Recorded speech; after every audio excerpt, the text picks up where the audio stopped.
Welcome back, sports fans, to the Daily Drop. I'm Mike, and as always, I'm joined by the one and only Tara. We've got a jam-packed show for you today, covering everything from staggering NBA upsets to wild NHL goal fests and everything in between. You ready to dive in, Tara? Absolutely, Mike. The energy is buzzing today. We've got some real head scratchers and some absolute dominant performances to unpack. My head is still spinning from some of these scores, honestly. Let's not waste any time because the NBA alone is a whole conversation. You got that right. And we have to start with the Orlando Magic. The Orlando Magic, Tara, absolutely obliterating the Milwaukee Bucks by 39 points. A 130-91 final. That's not just a win. That's a statement. That's a we mean business moment. A statement, Mike? That's practically an eviction notice for any doubters. The Bucks are a team that went 67% in February, a full 13.7 points above their season baseline. They were hot. And for the Magic to come in and just dismantle them like that, it's not a fluke. It speaks volumes about Orlando's potential. Are they the new dark horse in the East? Because this wasn't just a bad shooting night for Milwaukee. It looked like Orlando just out-hustled, out-schemed, and outplayed them from tip-off to the final buzzer. I'm with you. And what does this do to Milwaukee's morale, especially when they were just starting to trend upwards? This isn't just a bump in the road, it's a giant crater. Meanwhile, the Magic, who weren't even in our Power Index top 5, just dropped a bomb on a team that was trending. It makes you wonder about the validity of some of these recent trends. Let's talk about those trends, actually. Because while the Bucks were up, look at the Detroit Pistons. They were on fire in February, going 82% from the field, a massive 17.1 points above their season baseline. That's an incredible surge for a team that's been, let's be honest, pretty inconsistent. Are the Pistons finally turning the corner, or was February just a hot streak that's unsustainable? That's the million-dollar question, isn't it? An 82% shooting percentage for a month is just insane. If they can even maintain 60-65% through March, they become a serious threat. But then you look at the flip side, the Miami Heat, down 12.5% below their baseline in February. They won against Detroit 121-110, so they got a W. But are the Heat losing their grip? Is the February slump a sign of things to come, or just a rough patch for a veteran team? I think with the Heat, you always expect them to find a way to flip the switch, especially come playoff time. But to be 12.5% down for a full month, that's not just a couple of bad games. That's systemic. It suggests some underlying issues they need to address, whether it's injuries, offensive chemistry, or just general fatigue. The East is so competitive right now, you can't afford prolonged slumps. And speaking of competition, let's hit that Power Index top 5. San Antonio Spurs at number 1, 81.7.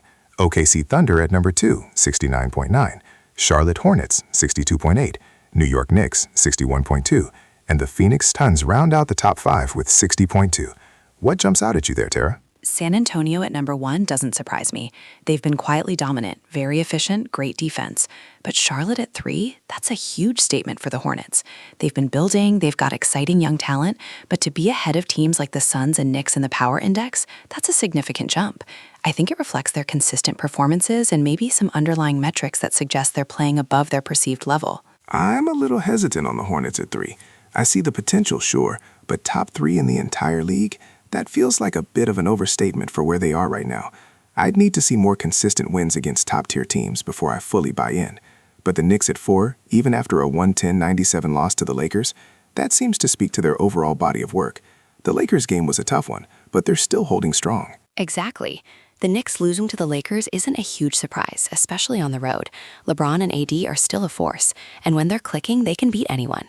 The fact that the Knicks are still in that top echelon of the Power Index despite that loss shows that their overall season performance is holding up. It's about consistency, and the Knicks have brought that. They're a real contender, Mike. I can't argue with their consistency this season. But you know what else stood out in those scores? The Pelicans putting up 138 against the Wizards. That's just pure offensive power. And the Celtics quietly handling the Cavaliers 109-98. Boston just keeps doing their thing. No drama, just wins. Yeah, the Celtics are a well-oiled machine. They just grind out wins. But let's switch gears to the Diamond, Mike. MLB's Power Index has the San Francisco Giants leading with 67 points. Then the Mets, Padres, Marlins, and surprisingly, the Colorado Rockies at number 5 with 55.1 points. Rockies in the top 5? That's a hot take just in the rankings. It really is. The Rockies are typically seen as a hitter-friendly park team, but rarely a top-tier contender in the Power Index. This suggests they're getting it done on more than just Coors Field bombs. It indicates a more well-rounded game, maybe improved pitching or defense that's allowing them to compete at a higher level than we're used to seeing. This could be a very surprising season for them if they maintain this. Or maybe it's just the early season jitters for other teams, and the Rockies are just hitting their stride early. But hey, good for them. Speaking of hitting, Tommy White with a 76.75 MLB rating in a wild 11-run game for the Athletics. And not just that, the A's beat the Dodgers 11-7 yesterday too, after beating the Angels 7-4. Are the Athletics good now? What is happening? I know. I had to double-check that. The A's, notorious for their struggles, suddenly putting up 11 runs against a Dodgers team, and then Tommy White crushing it against the A's. Wait, no, Tommy White for the Athletics in that 11-run game against the Athletics. This data is confusing, but let's assume Tommy White had a huge game for his team in a high-scoring affair. The point is, high-scoring games are happening, and the A's are involved. If they're beating the Dodgers and Angels, that's not just a fluke, especially if there's offensive talent like White emerging. That's the kind of spark a team needs to turn things around. Well, if Tommy White is doing that for the Athletics, then holy smokes, Oakland might actually be watchable this season. That's a massive shift in narrative. You just don't expect those kinds of offensive explosions from that club. And the San Francisco Giants leading the Power Index, beating the Cubs 9-5. So the Bay Area is buzzing with baseball right now. Absolutely. Let's look at the trends for MLB. Cleveland Guardians went 50% in March, up 19.2 versus season baseline. The Guardians always seem to find a way to compete, and if they're trending up this significantly, they're going to be a tough out in the Central. Then you have the Arizona Diamondbacks down 16.7% in back-to-back games, and the Boston Red Sox up 10.1% in back-to-back games. What are these trends telling us? The Guardians are the definition of resilience. They're a testament to good coaching and developing talent.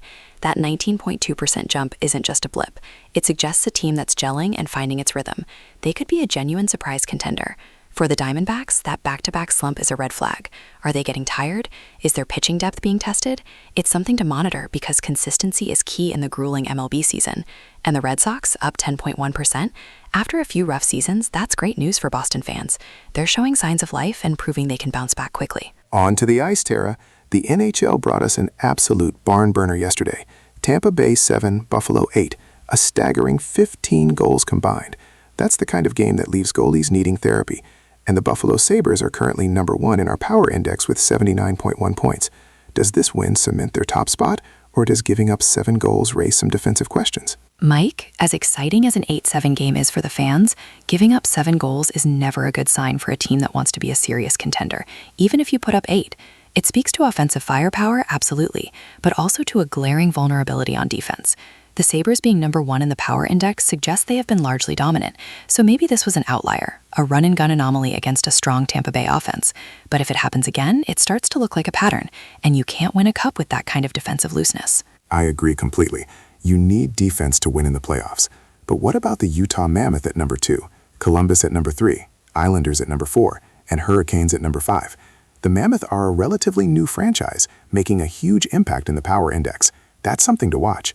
And the Islanders are always a gritty team, but making it into the top 4 shows they're playing a complete game. Utah Mammoth at 2 is fantastic for the league, bringing a new market into the top tier. It shows growth and excitement. The Islanders being there is a testament to their coaching and structured play. They might not be the flashiest team, but they get results. Now, looking at NHL trends, the Boston Bruins went 91% in January, up a whopping 22.5% from their baseline. That's a dominant month. A 91% win rate in a month is ridiculous. They were unstoppable. That's Stanley Cup contender stuff, easily. But then you have the Colorado Avalanche and Minnesota Wild, both down 11.1% in January. The Avalanche and Wild, 2 teams we expect to be competitive, hitting a wall simultaneously. What does that mean for the Western Conference playoff picture? That's a huge concern for both the Avalanche and the Wild. A sustained slump like that, especially for established playoff teams, can be hard to recover from. It might indicate injuries, or perhaps they just peaked too early and are experiencing a midseason dip. But for the Bruins, that kind of performance makes them a legitimate threat. If they can replicate even a fraction of that dominance, they're going to be very dangerous come playoff time. Elsewhere, St. Louis had a nice 4-0 shutout win over Anaheim, and Detroit shut out New Jersey 3-0. Good to see some strong defensive performances, even if Buffalo and Tampa forgot what defense was. Let's cross the pond to La Liga, where Barcelona leads the power index at 81 points, with Getafe just behind at 79.1, Atletico Madrid at 76.8, then Valencia and Villarreal rounding out the top 5.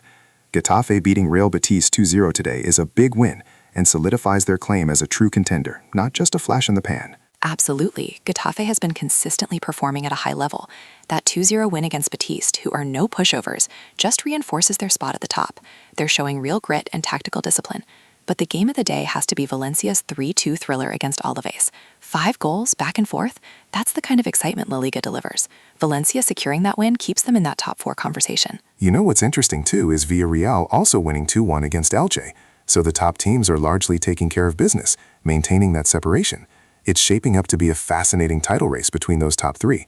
Now over to MLS, a bit of a quiet day, but New York City FC is dominating the power index at 85.5 points, followed closely by LAFC at 82, then Real Salt Lake, Charlotte FC, and Austin FC. Looks like a strong Western Conference presence at the top. It does, Mike. NYCFC and LAFC are powerhouse clubs, so their dominance isn't a surprise. But Real Salt Lake at 3 shows they're a force to be reckoned with. And Charlotte and Austin tied for 4th and 5th, both newer expansion teams relatively speaking, speaks volumes